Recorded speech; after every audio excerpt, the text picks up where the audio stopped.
მოგესალმებით ძვირფასო ტელემაყურებლებო, დღეს ჩვენ ვისაუბრებთ ბილწსიტყვაობისა და უქმათმეტყველების შესახებ. ჩვენი უმრავლესობის ღვთისაგან ღრმა განდგომილების, თანამედროვე საზოგადოების სულიერი სიღატაკისა და ზნეობრივი დაცემულობის, აღზრდელობითი მეთოდებისა და ხერხების სრული უნიათობისა და უკუღმართობის ერთგვარ ლაკმუსის ქაღალდს წარმოადგენს გინება, რომელიც ერთგვარ რიტუალურ დემონურ ლოცვად იქცა. სამწუხაროდ ვაჟების მიერ საკუთარი დედების გინება, გოგონების მიერ გინება ანალოგიურად ვაჟებისა საკუთარი მამების ყოლა დამაზრზენი და ბილწი სიტყვებით, რომლებიც ნიაღვრად მოედინება ჩვენს სულებში ტელერადიო პროგრამებიდან, სხვადასხვა პროგრამებიდან, პოეტური, პროზაული და დრამატურგიული ნაწარმოებებიდან, თეატრალური სცენიდან, ოდესღაც ჩვენი ღვთივ სულიერი და როგორც რუსთაველი იტყოდა ტკბილ ქართული ენისათვის გახლავთ უკვე დამახასიათებელი, სამწუხაროდ ყურს აღარ ჭრის და სვენას არ ეხამუშება და ეს არც არის ალბათ გასაკვირი, იმიტომ რომ ენა და მეტყველება საერთოდ ადამიანის და საზოგადოების სულიერებისა და ზნეობრიობის დონის სარკეს წარმოადგენს. და აქვე ვიტყვით იმასაც, რა შეიძლება წარმოადგენდეს ბილწსიტყვაობისა და გინების მოყვარეობის სოდვასა და წყაროს. უპირველეს ყოვლისა ურწმუნობა, უღმერთობა, უქონლობა ღვთის შიშისა, რომელიც ძველი აღთქმის წინასწარმეტყველის სიტყვებით თუ ვიტყვით, დასაბამი და დასაწყისია სიბრძნისა, გაუცნობიერებელი თუ გაცნობიერებული სიძულვილი ღვთისა და მოყვასისა, არცოდნა ან არაფრად ჩაგდება უფლის გაფრთხილებისა, რომ ღვთის წინაშე განკითხვის დღეს უფლის სიტყვებით გამართლდებით და უფლის სიტყვებით გამტყუნდებითო. უფალი მოგმართავს თითოეულ ჩვენთაგანს, მიმართავს ადამიანებს, იქედნეთან ნაშობნო, როგორ გაექცევით უფლის რისხვას, როგორ შეგიძლია თქვენ ილაპარაკოთ კეთილი, როდესაც ბოროტები ხართ, რადგან გულში მოჭარბებულს პირი მეტყველებს, პირი ლაპარაკობს, ესე იგი ენა ბილწობის წყაროს წარმოადგენს ცოდვათაგან განუწმენდელი გული და მაშასადამე იმისათვის, რომ ენა განიწმინდოს, აუცილებელია გული განიწმინდოს ცოდვათაგან. ერთადერთი ადგილი საბედნიეროდ, სადაც ენა ინარჩუნებს თავის სიწმინდეს, ეს გახლავთ ქრისტეს წმინდა ეკლესია.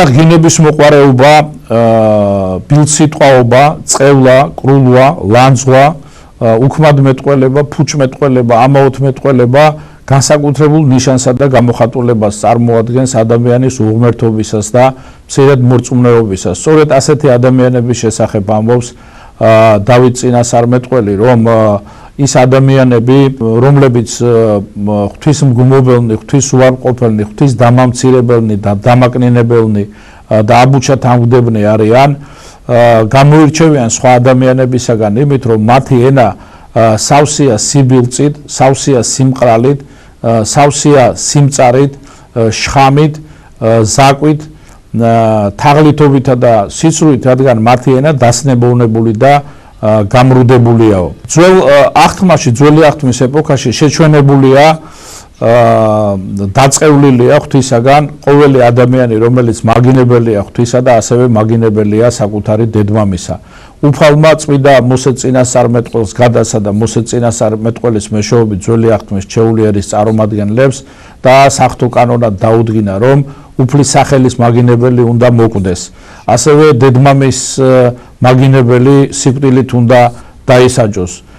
წყეული მციყოსო დედმამის მაგინებელი. ასევე სიკვდილით დაჟა ემუქრებოდა ყველა შვილს, რომელიც დედას ან მამას ხელს შემოჰკრავდა. და ასეთი შვილები სასურველნი არ იყვნენ თვით ოჯახის წევრებისათვის, მშობლებს ურჩი ჯიუტი შვილები საკუთარი მშობლების მიმართ მაგინებელნი, შეურაცხყოფელნი, აბუჩად ამგდებნი საკუთარი მშობლებისა, გახავდათ ამ საღვთო კანონის თანახმად საკუთარი სამკვიდრებლის ადგილის კარიბჭესთან უხუცესების წინაშე წარადგენდნენ და უხუცესები ქალაქისა თუ სოფლის მოსახლეობას სიკვდილით დასაჯელად ქვებით ჩასაქოლად გადასცემდნენ ხოლმე მათ. სოლომონ ბრძენი ამბობს წიგნში იგავნის სოლომონისა, რომ დედმამის მაგინებელს უკუნე ღამეში ჩაუქრებაო ლამპარი. ესე იგი, განსაცდელების დროს ასეთ ადამიანს, დედმამის მაგინებელ ადამიანს ღმერთი არ შეეწევა და ასეთი ადამიანი ნაადრევის სიკვდილისათვის იქნება განწირული. ბუნებრივია, რადგან დარჩენილი იქნება ღვთის მფარველობისა და შემწეობის გარეშე. ოჯახი ძვირფასო ტელემაყურებლებო მოგეხსენება თავისი მკაცრად განსაზღვრული იერარქიულობითა და ღვთისმოსაწონი ნორმალური მტკიცე ურთიერთობებით წარმოადგენს იმ სოციალურ უჯრედს, რომელიც საფუძველია დრიტაა სახელმწიფო ძლიერებისა და ებრაელთა სახელმწიფოს ძლიერება თავის მხრივ განსაზღვრავდა და განაპირობებდა ეკლესიის ძლიერებას. აქედან გამომდინარე ჩვენთვის ნათელი და გასაგებია სიმკაცრე იმ კანონისა, რომელიც ღმერთმა წმინდა მოსე წინასწარმეტყველის მეშვეობით კი თავის რჩეულ ერს, ძველი აღთქმის რჩეულ ერს გადასცა. წარმართულ ქვეყნებში მშობლები საკუთარ შვილებს დამოუკიდებლად ჟიდნენ, რაც გამორიცხული იყო ძველი აღთქმის რჩეული ერის წარმომადგენლებისათვის, რომლებიც თავიანთი შვილების დასჯას უგვანი და უღირსი საქციელის გამო მთლიანად უქვემდებარებდნენ და უმორჩილებდნენ ორგანიზებულ მართლ მსაჯულებას. ცხადია, რომ ახალ აღთქმაში გაუქმებულია სიკვდილით დასჯა ქრისტიანების მიერ საკუთარი შვილებისა, მაგრამ ბუნებრივია ის ადამიანი, ის ქრისტიანი, რომელიც ქრისტიანად იწოდება, ქრისტიანად არის უნათული, მაგრამ ქრისტეს მიხედვით არ ცხოვრობს, არ ღვევს მცნებას, უფლისას, მეხუთე მცნებას, რომ ყოველი ადამიანი მოწოდებულია იმისათვის, რომ დედმამის პატივისმცემელი იყოს და არა მაგინებელი. დედმამის პატივისმცემელი და ასეთი ადამიანი ღვთისაგან ჯილდოთ იღებს ხანგრძლივ სიცოცხლესა და ყოველგვარ სიკეთეს, როგორც სულიერ ისე ნივთიერ სიკეთეს. გამომდინარე აქედან, ის ვინც არ არის აღსრულებელი ამ ცნებისა, ასეთი ადამიანი აკლდება აი სწორედ ამ ჯილდოს, რასაც ღმერთი აღუთქვავს დედმამის პატივისმცემელ მოყვარულ და მორჩილ შვილებს. ესეც გახლავთ ალბათ ერთ-ერთი მიზეზი იმისა, რომ უკანასკნელ ათწლეულებში მრავალი ადამიანი ახალგაზრდობის ასაკში აღესრულა და გარდაიცვალა.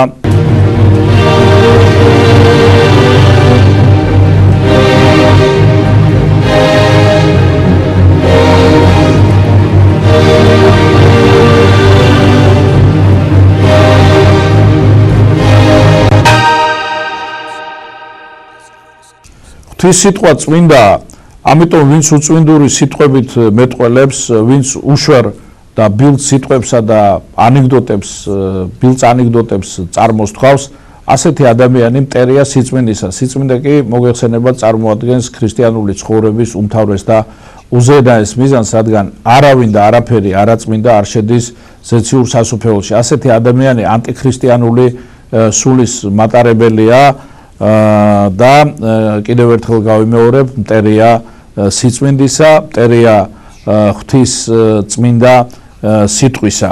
გინებას ბილწ სიტყვაობას მოგეხსენებათ, არც თუ იშვიათად მოხვება კაცის კვლავ, რადგან ადამიანებს კლავენ არა მარტო მახვილით, არა მარტო ტყვით, არამედ სიტყვითაც. ღმერთმა უწყის სწორედ ბოროტეული სიტყვების გამო, გინების გამო, ბილწ სიტყვაობის გამო, უშვერი სიტყვების გამო, აი ასეთი მიმართვების გამო სულელო, დეგენერატო, იდიოტო, კრეტინო და ასე შემდეგ, რაც ცოდვა, როგორც უფალი ბრძანებს, ვინც თავის ძმას, ანუ მოყვას ეტყვის სულელო, საშინელ სამჟაროს დაექვემდებარებაო. ღმერთმა უწყის რამდენი ცოლი აი ამგვარი სიტყვების გამო გაშორდა თავის ქმარს და პირიქით ქმარი ცოლს, რამდენი შვილი გაეყარა თავის მამას და პირიქით მამა თავის შვილს და რამდენი მეგობარი იქცა ერთმანეთის მტრად. ამიტომ ამბობს სოლომონ ბრძენი, რომ ბოროტეულთა სიტყვები სისხლის ღვრას და კაცის კვლას ამზადებსო და წმინდა პავლე მოციქულის პირითაც მოგვიწოდებს სულიწმინდა, რომ ბოროტმეტყველი ადამიანების გარემოცვას, ბოროტმეტყველ ადამიანებს რომელთა პირიდანაც უშვერი უხამსი და ბილწი სიტყვები მოედინება, საერთოდ მოვერიდოთ მათ. უფალი მოგვიწოდებს და გვაფრთხილებს, რომ ყოველი უქმის სიტყვისათვის მოგეკითხებათ საშინელს სამჟავროზე და ყოველი უქმის სიტყვისათვის პასუხს ვაგებთ ღვთის წინაშე. ადამიანი რომლის პირიც განუწყვეტლივ ღია გახსნილია ლაპარაკისათვის, მისი სული ვერასოდეს ვერ აღივსება სული წმინდის მადლით, ისევე როგორც სახლი, რომელსაც მუდმივად ათბობენ, ვერასოდეს ვერ გათბება, თუ მისი კარი გახსნილია, თუ მისი კარი ღია. ამიტომ დუმილი მდუმარება ეს არის ღვთიური ნიჭი, რომელიც ჩვენ მრავალი განსაცდელისა და მრავალი გაჭირვებისაგან გვიცავს. ამიტომ მოგვიწოდებს პავლე მოციქული, რომ მოვერიდოთ ლაყბობას, რომელსაც სულ უფრო და უფრო მეტად მიხავს ადამიანები უღმერთობისაგან და ალიკაპი ავიკრათ პირზე, როგორც წმინდა დავით წინასწარმეტყველი გვირჩევს ამასთან დაკავშირებით და მოვერიდოთ ასევე იმ ადამიანებს, რომელნიც ბაგე მორღვეულნი არიან. არაერთ ჩვენთაგანს გამოგვიცდია ლაქლაქი, ლაყბობა, უქმადმეტყველება, ფუჭმეტყველება, როგორ ფიტავს და როგორ აუძურებს საკუთარ სულს და პირიქით დუმარება და დუმილის მოყარეობა, როგორ აღავსებს საღვთო ძალითა და ენერგიით ყოველი ჩვენთაგანის სულს და კიდევ ერთხელ გავიმეორებ, ამავე დროს მდუმარება, დუმილი გვიცავს ჩვენ მრავალი განსაცდელისა და გაჭირვებისაგან, რასთან დაკავშირებითაც გვაფრთხილებს როგორც ძველი აღთქმა, ასევე ახალი აღთქმა.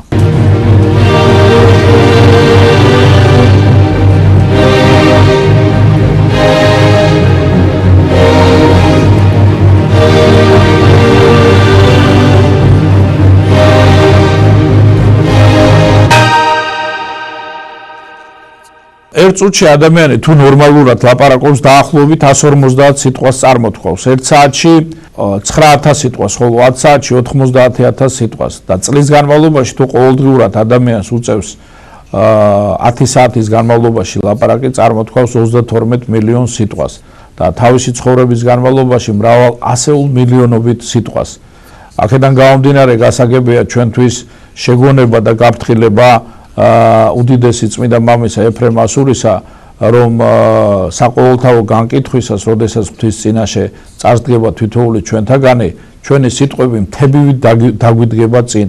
ასე რომ ამაოდ ფიქრობს მრავალი ადამიანი, რომ სიტყვა წარმოთქმასთან ერთად იკარგება და რომ იგი წყალივით მიედინება ღვთის წინაშე, არაფერი დაკარგული არ არის.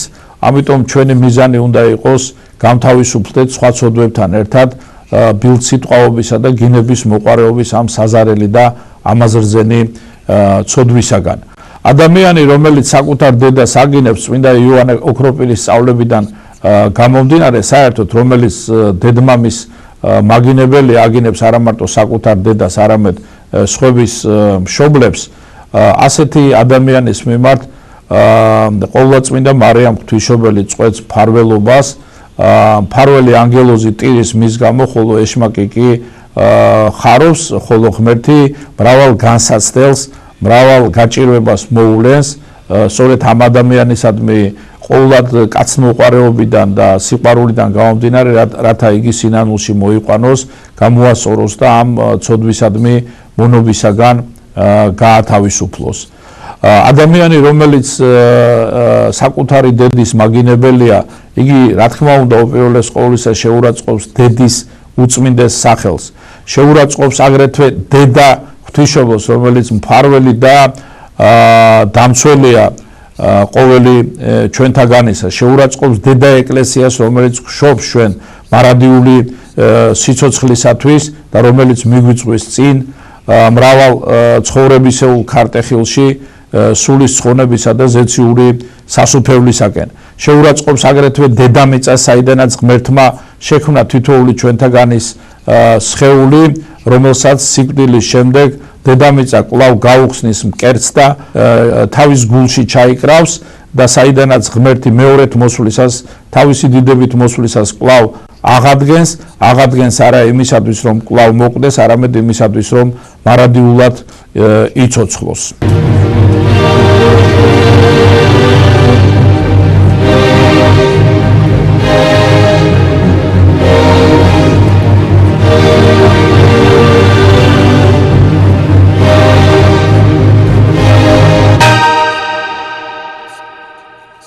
წმინდა იოანე ოქროპირის თქმით, დედმამის მაგინებელი ადამიანი იმდენად უწმინდურია, რომ არეგების სახარებაზე მთხვევა, არეგების მისი ამბური ხატებსა და ჯვრებზე და რაც მთავარია, არეგების ზიარება უფლის უხსნელ ხოლსთან და პატიოსან სისხლთან, თუ რა თქმა უნდა იგი არ მოიკვეთს ამ ცოდვას. საგულისხმოა, რომ სასულიერო პირებს შენიშნული აქვთ ადამიანი, რომელიც იგინება, რომელიც მონა ბილწსიტყვაობისა, ენაბილწობისა, ასეთი ადამიანი, როგორც წესი, აღსარებისა და ზიარების გარეშე გადის ამ წუთისოფლიდან. ჭეშმარიტად ბრძანებს წმინდა იაკობ მოციქული, რომ ასეთი ადამიანების ენა ჯოჯოხეთიდან აგზნებული ცეცხლია, რომელიც ბილწავს და აუწმინდურებს არა მარტო ამ ადამიანის სხეულს, არამედ მთელს სამყაროსაც.